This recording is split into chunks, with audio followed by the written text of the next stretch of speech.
warm welcome to our listeners. This is the Silent Podcast where we are all about the holistic integration of languages into science and science into languages.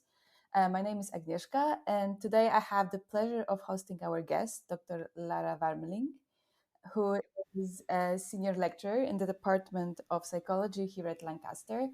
Lara's work focuses on lie detection, so essentially on how, why, and when people lie. So very interesting and intriguing. So grab something nice to drink and let's begin. So hello. So thank you so much for being with us today. Thank you for having me.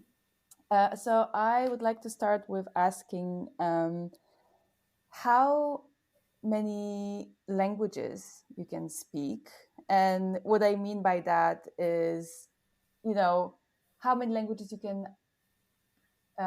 talk, like how many languages you can use in your daily life, but not necessarily you have to do, be able to do science or anything like So the two languages I really speak properly, are Dutch and English. Dutch is my own language, my mother tongue, and English I learned first in school years ago, and then also through a misspent childhood of English cartoons on television. And then later, when I moved to England, when I found out I didn't actually speak as much English as I thought I did, and then having lived here for 14 years now. Oh dear, it is Mm, 14 years now. So my English is getting, to the point where I speak those two languages more or less interchangeably, sometimes skipping languages halfway through a sentence. And then there's a whole bunch of other languages that I studied at some point, could say some things in or not other mhm, things, or maybe do some things but not others, maybe read but not write, or mhm. do a little bit in, but those are not languages I speak. And then of course there's the languages I learned in school, which are far away. So, and those include German, French, and Latin, Mhm, which I have A-level equivalents in. I could probably speak German now if I wanted to, mhm, slowly. And if the other person was like nicely waiting for me. My mhm. French is very far gone. And I never could speak any Latin. The Latin we learned was only ever to read and to puzzle with Yeah. also. And then I've taken classes in Spanish and Arabic. I Mhm, could probably still do some Spanish. mhm. The Arabic was enormously fun to learn, enormously informative, but unfortunately it has a phonemic system that does not get on with my skills. So I can still read in Arabic letters, but Mhm. my ability to actually speak Arabic is happening until I hit one of those phonemes that just don't come out of my mouth. Yeah, no, it's very interesting with Arabic, right? And languages that have these languages that have different, at least for us,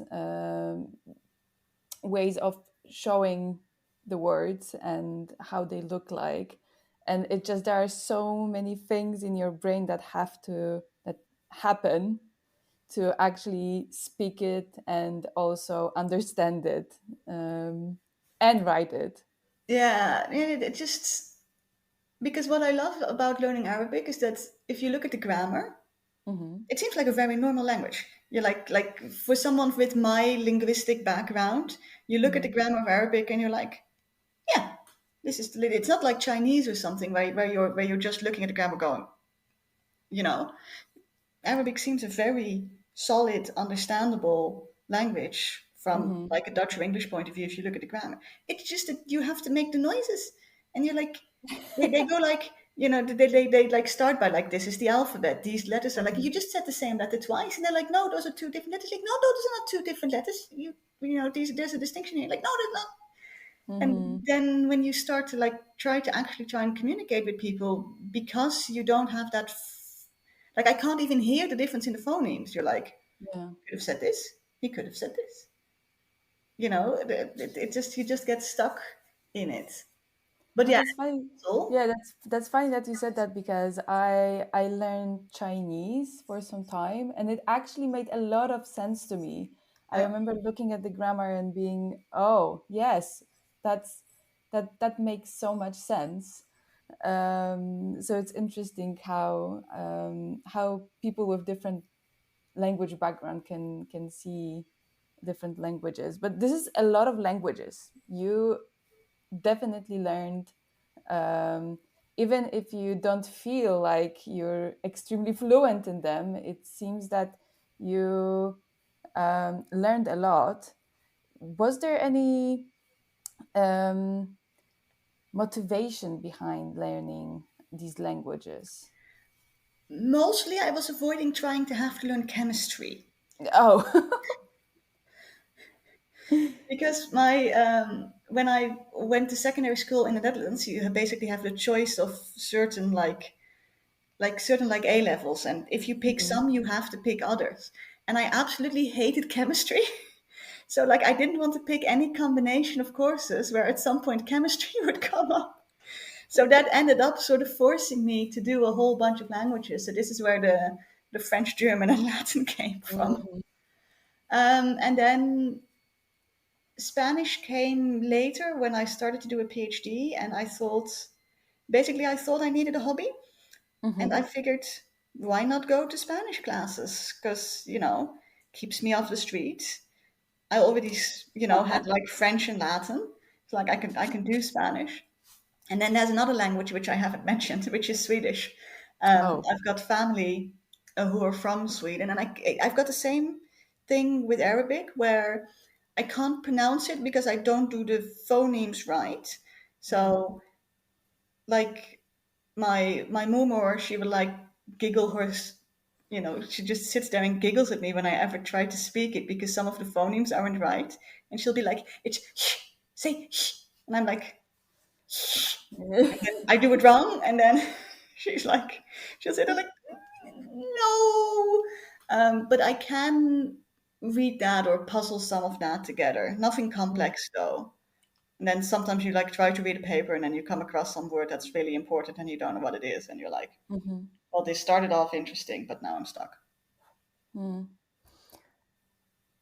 You mentioned Spanish as a hobby and other languages for avoiding chemistry classes. But I remember I watched your presentation on using languages in for the Silang conference, and I think you said very beautifully, and I will paraphrase it right now. I think it was something that you said that you wanted to talk about um, languages for scientists rather than not necessarily for languages for science.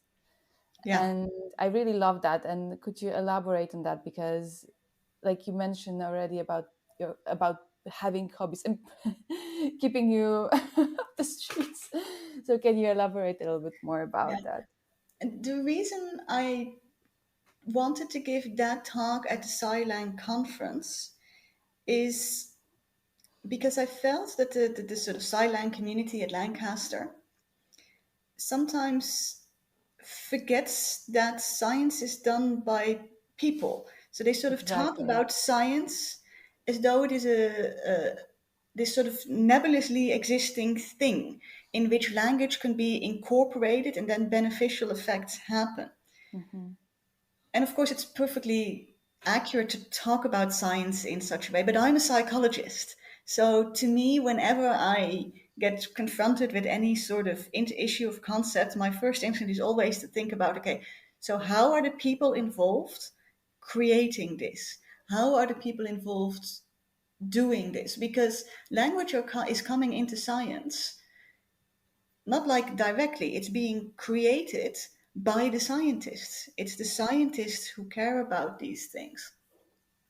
And that's why I wanted to talk because, and this is partly where I've learned languages to keep myself off the street. Like when I started learning Arabic, I did that during lockdown because I was like,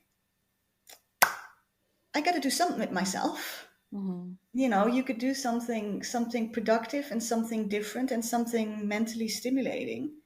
And I thought, let's learn a new language. And Yeah. then I sort of more or less coincidentally ended up with Arabic. And then I started talking to a friend of mine who was like, well, I've always wanted to learn more.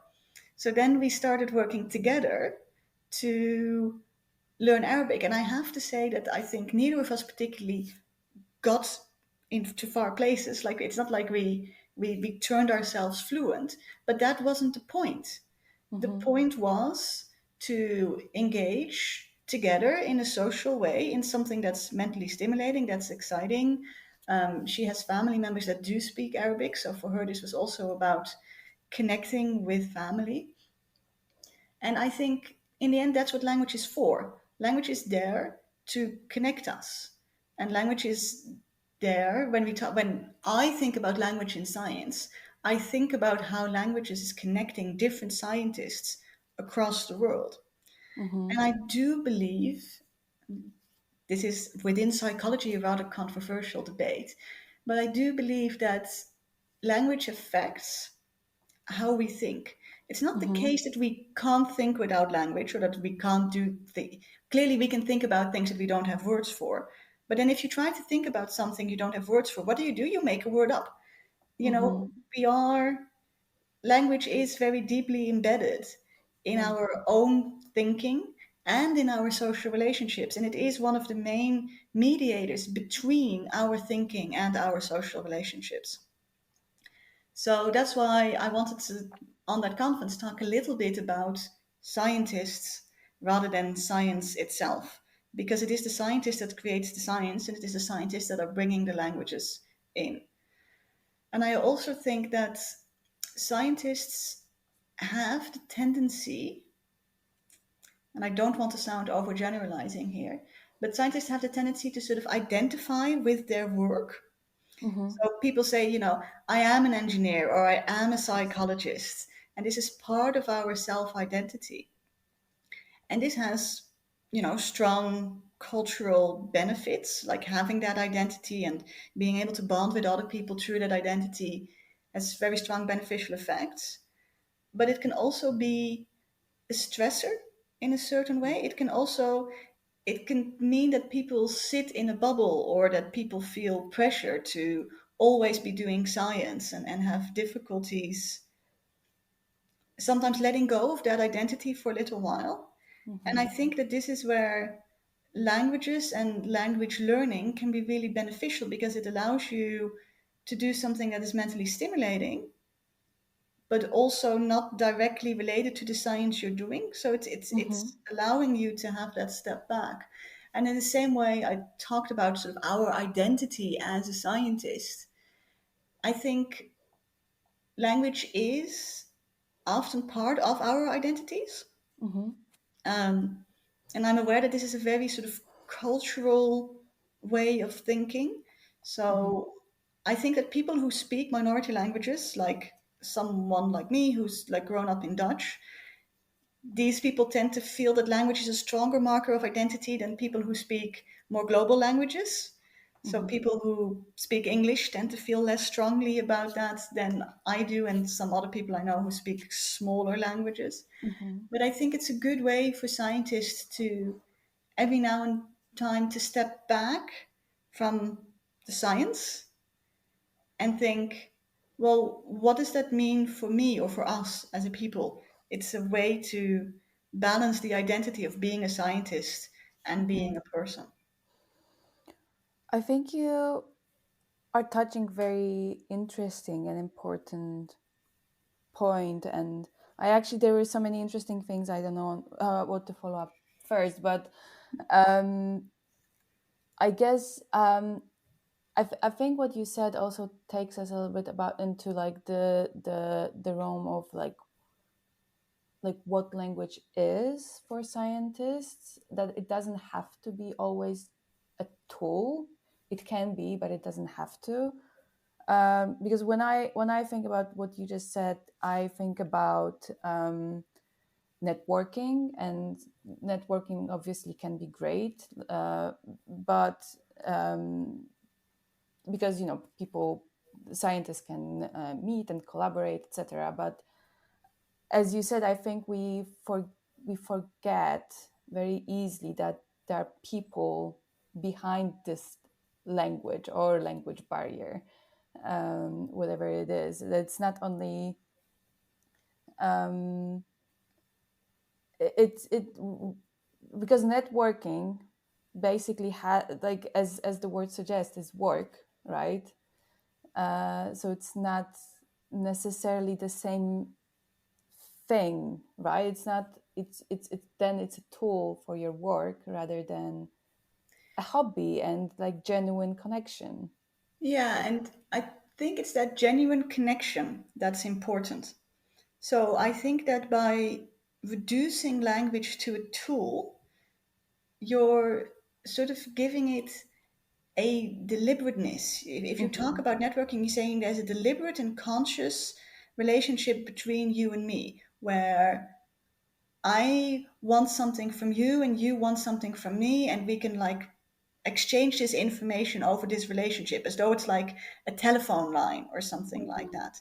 But I think that's not how most people actually work, mm-hmm, because when two people have a relationship, whether they're scientists or not, that's not purely utilitarian. mm-hmm. A scientific collaboration isn't just you have these skills, I have these skills, we're going to use these together. It's also about friendship. It's about Exactly. building shared identities. It's about caring about the same topics, being interested in the same questions, supporting the same hypotheses. Mm-hmm. And you could argue that from a scientific perspective, those are like ephemera, like things that just happen to come with social relationships, but they're not necessary. It's only the utilitarian element that's really necessary for science to work. And I don't think that's true.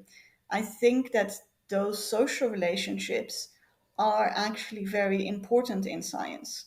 Mm. That two collaborators who are also friends will do different science than two collaborators who are also competitors.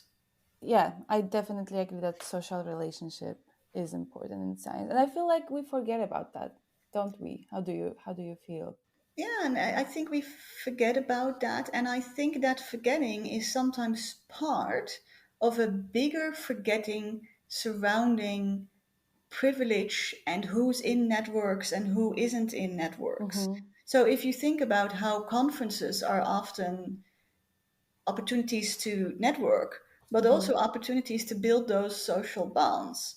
But people who don't speak English, if let's say there's a conference and the conference will often have English as its official language, Yeah. then people who don't speak English well enough, like someone who speaks English well enough to do the science, but not the social bonding, will have a very hard time to enter into those networks because we sort of forget about the importance of the social element of it.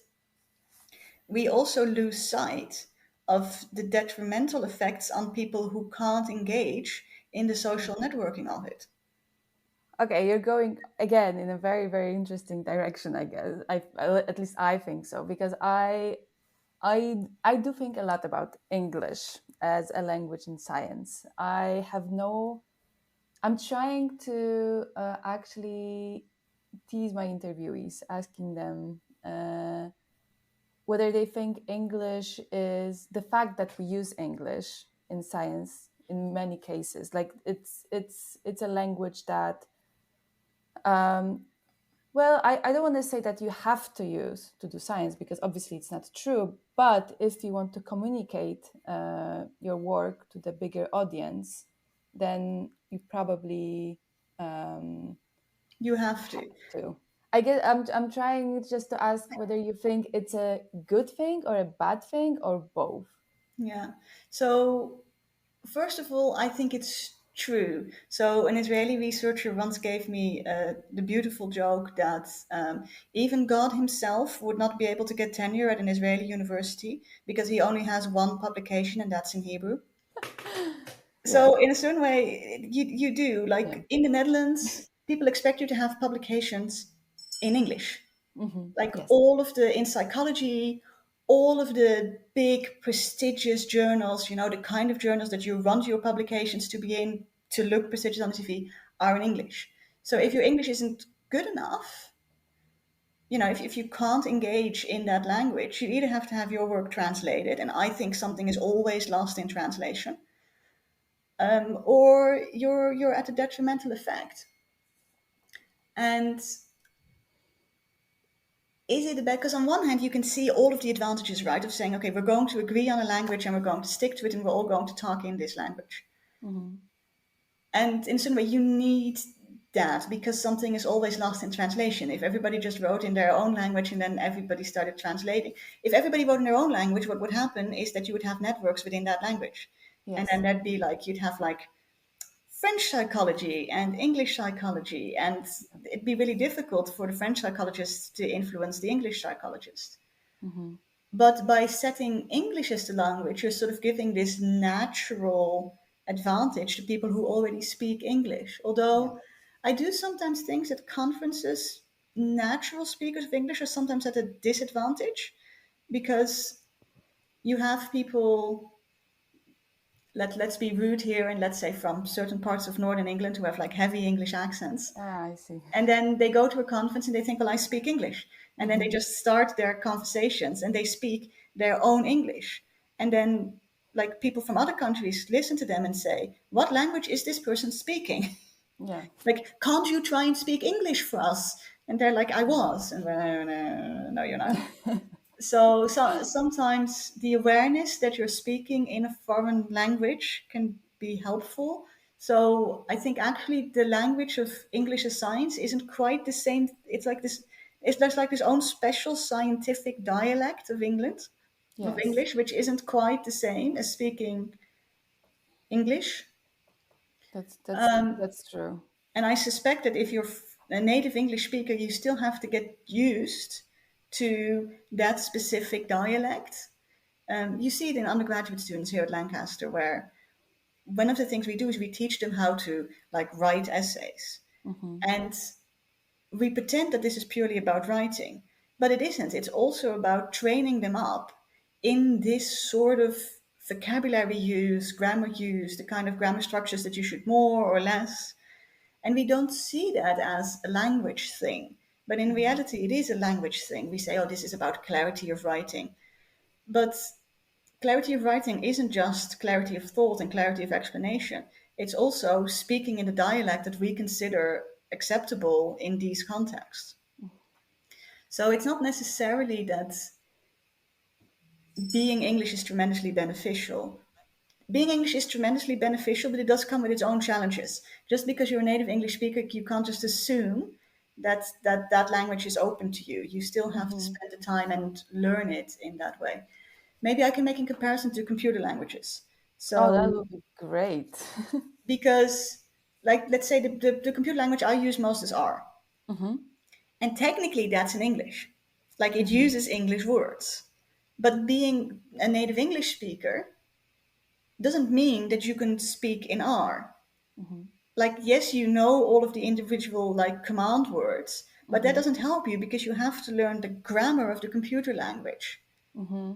So, like, when you learn something like French, a lot of times you have to learn a vocabulary. Like, you can mess up on the Mm-hmm. grammar a bit. French people will laugh at you if you mess up on the grammar, but if you have the vocabulary, you'll probably get somewhere in the end. Yeah. But that's not how computer languages work. Just because the vocabulary is using English words, you still have to grapple with the grammar of it. Mm-hmm. And I do think that knowing a lot of languages makes it easier to learn computer languages, because if you've learned languages, you've gotten that experience with sort of Mm-hmm. thinking about grammar, vocabulary, and then it allows you to sort of think about, okay, so how is this particular language working? And it allows you also not to be blinded or seduced by superficial similarities in vocabulary. It Mm-hmm. allows you to say, okay, well, it uses this English word, but that doesn't mean it's going to do exactly what I want it to do. Mm-hmm. Because it doesn't think, oh, she's used this word, she probably wants this. No, it's a computer language. It's going to sit there until you tell it exactly what you want it to do. Because its grammar doesn't allow it to overextend from that particular bit of vocabulary.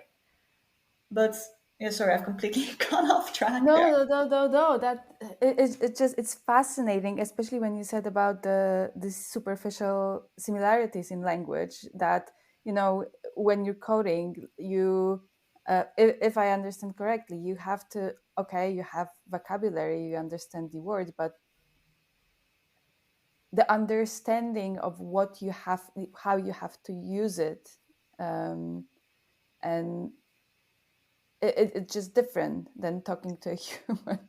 Yeah, because the computer isn't going to think along with you. It's not going to Mhm. look at the code and say, "Well, Exactly. she's used this word, and this word," and the grammar makes no sense. Like if you speak to someone in a language where you know words but you don't know the grammar well, and you go this word, this word, this word, they'll be like, "Well, that didn't make any grammatical sense." But those three words are present, so she probably wants this. Mhm. And computer languages don't do that. They just sit there. That's an ungrammatical mess. I'm not going to do anything about it. Well, usually they'll give you a warning and say that's well. It usually says this is error number 15523, and then you Google it and it says Mhm. you've written an ungrammatical mess. Do better.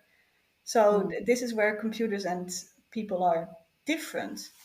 But I do feel that because when you ask me about English, in a certain way, you're asking about power. You're asking about Definitely.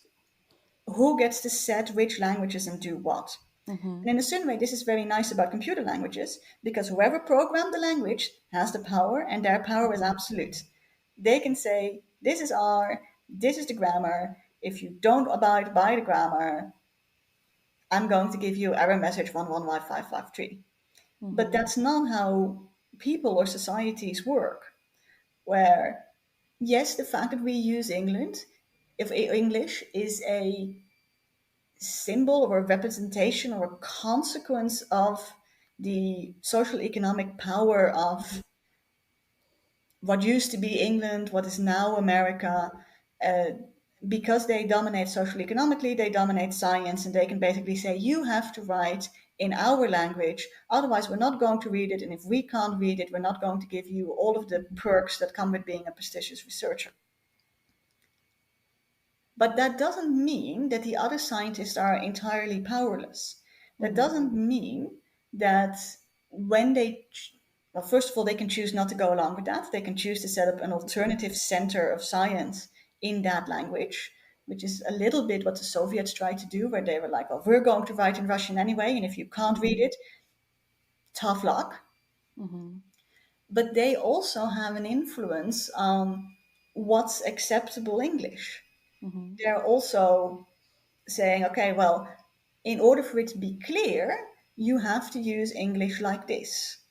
In Mhm. order for it to make sense to us, you have to work on this. So there is a clear power relationship there, but it's not absolute. There is movement there. Things could change. And if some other language started publishing sufficient science, then either the translation would have to happen or the English would have to start to learn. So Mhm. it's one of those power spirals where Mhm. like the rich get richer and the poor get poorer. Sometimes Exactly. because you have power, you can set things, and then because you can set those things that way, you're increasing your own power. So you're like continuously spiraling. But that also means that when something upsets that, things could spiral in the other direction. Mhm. So these things are movable. And from like you can think about the fall of Latin as a because in a certain way historically Latin was doing that same job, and the nice thing about Latin was that nobody was actually speaking it natively, so Mhm. everybody was coming in from the same point of view. Obviously, if your first language was Italian, it was a lot easier to do than if your first language is Finnish, but everybody was coming to it in the same point, which I think is interesting. And you could imagine something like that. Would our world be a better place if our scientific language wasn't English but a neutral language? Mhm. Maybe.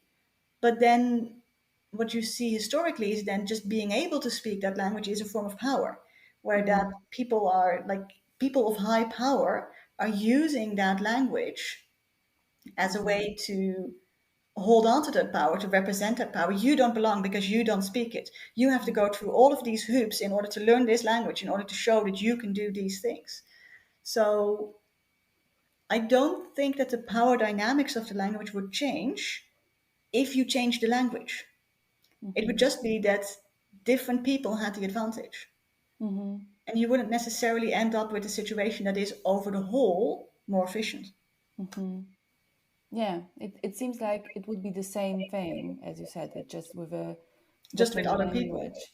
But it's easy for me to Um, say because I speak the power language now. It'd be really this is the annoying if we all thing. switched to Arabic because then I'd really have to learn the difference between ha and ha.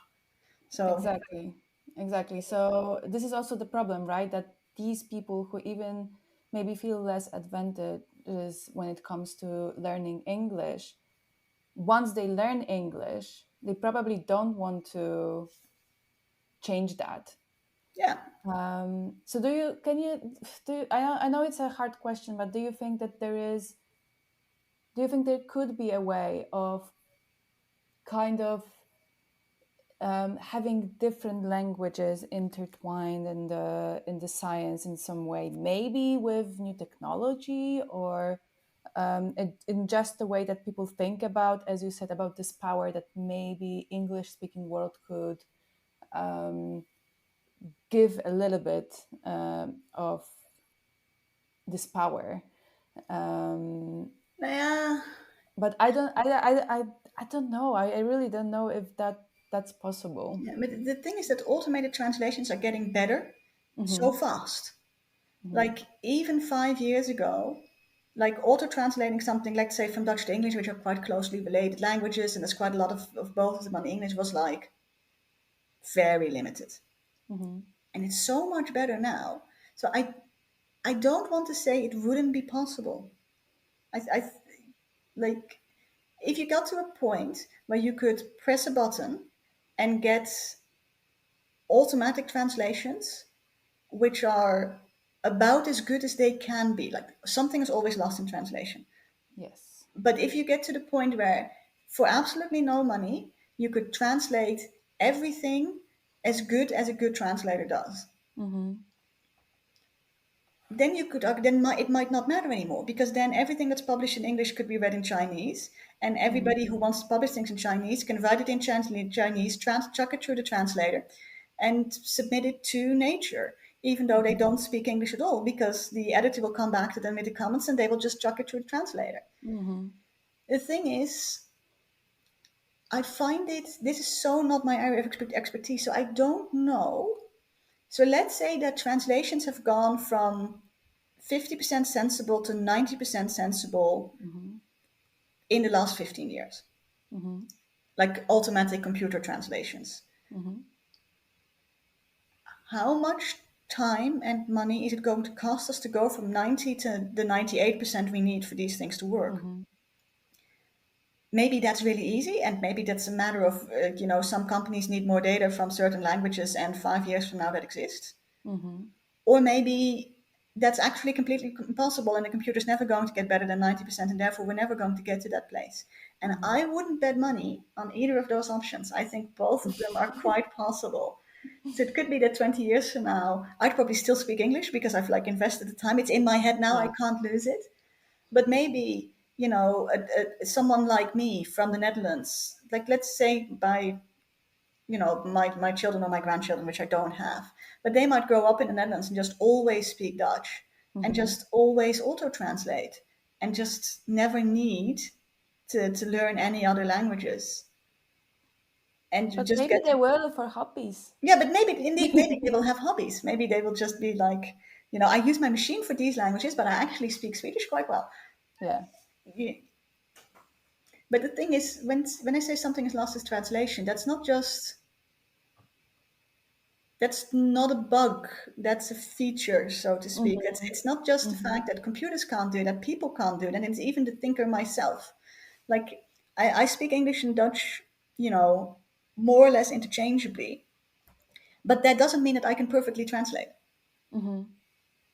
Yeah. Some things just don't exist in the same way. and you have to Yeah. talk around it, or you just have to say, that's how it works. Mm-hmm. And sometimes a language will adapt to that, where a language goes, other languages can do this. We want it, and usually that's vocabulary, where they're like, the French have a word for this. We're going to Yeah. steal the word, you know? Yeah. No, that's definitely true. And it's a beauty of language, right? That it's alive Yeah, yeah, but it's alive through us. to yeah.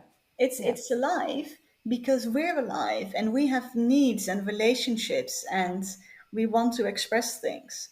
It's sort of our life that spreads to it, if that makes sense. Much Mm-hmm. like science. You could argue Yes. science is alive and evolving and bonding, but it's evolving and bonding through us. It's Yeah. like an extension of our abilities, which to me is quite beautiful. Yeah.